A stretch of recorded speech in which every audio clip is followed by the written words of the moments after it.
Changes to Sona, Malzahar, Jax, Xin Zhao, Evelynn, and Twitch, covered in this episode of the Patch Preview. Welcome, Summoners, to the League of Legends Patch Preview. I'm Freak and I'm here with Morello, lead champion designer.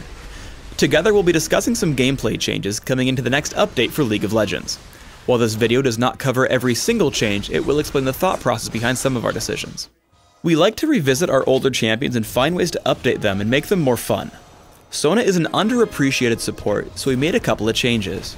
Her global cooldown that prevents her from casting multiple abilities in rapid succession is getting shorter, and the damage on Crescendo is getting front-loaded so it deals its full damage immediately.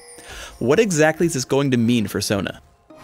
The global cooldown change really lets Sona whip out a power chord of her choosing and then get back to the aura she wants quickly.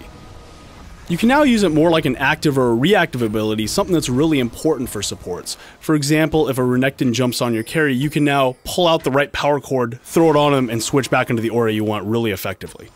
This does mean we had to reduce the aura linger duration, so you just didn't have all three auras up all the time and still had to make a decision of which aura you had up. Ultimately, Sona players are going to have more decisions to make because they're thinking about power chord all the time and when they can bring it out to the best effect. There's really a couple of reasons to make Crescendo deal its damage instantly. The first reason is that nobody could really notice or appreciate Crescendo's damage because it was so delayed. The second reason is really a bug fix, because things like Cleanse or Mercury Treads would end the effect early, thereby reducing the damage. This was never intended on this skill. Malzahar's major issue is that while his potential damage is exceptionally high, he's held back by being incredibly inconsistent. So we sat down and improved some of Malzahar's gameplay. First, his Voidlings are getting smarter. They'll focus targets of Malzahar's basic attacks and Nether Grasp, run between units better, and hide and brush alongside him when he's out of combat. Second, his Null Zone will have its cast time removed and can be cast while moving. What's going to be the impact of these Malzahar changes? By making the Voidlings smarter, this is really a damage increase as they spend less time walking, getting stuck on stuff, or attacking the wrong target. Having the Voidlings hide and brush with Malzahar means they don't give his position away when he's either trying to hide, escape, or set up a gank. Removing Null Zone's cast time allows Malzahar to both kite more effectively and also flow into his combo better. Null Zone naturally combos into his ultimate, so this will allow you to get through that combo much faster. This, along with the Voidling improvements, should make Malzahar do a lot more damage over the course of a longer teamfight than he does currently. For Jax players, we added a new voiceover line for the Jaximus skin in honor of our buddy Joe, who meant a whole lot to us. Here's to you, kid. Xin Zhao has a full ability remake in store for this patch. Why are we giving Xin Zhao a rework? We had to rework Xin because his abilities couldn't be balanced for all skill levels.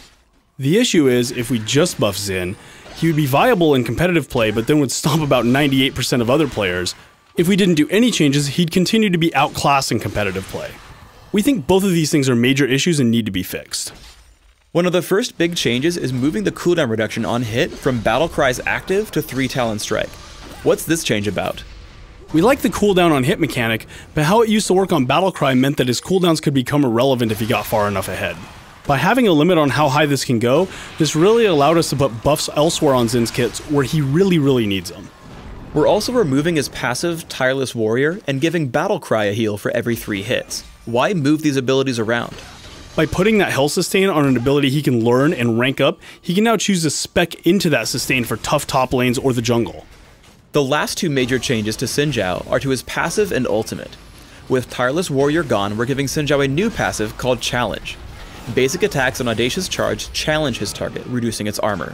Additionally, he can only challenge one enemy at a time, so it drops off if he switches to a new target. Xin Zhao's ultimate, Crescent Sweep, now knocks back all enemies except for one who's been challenged. What's the goal with these 2 changes?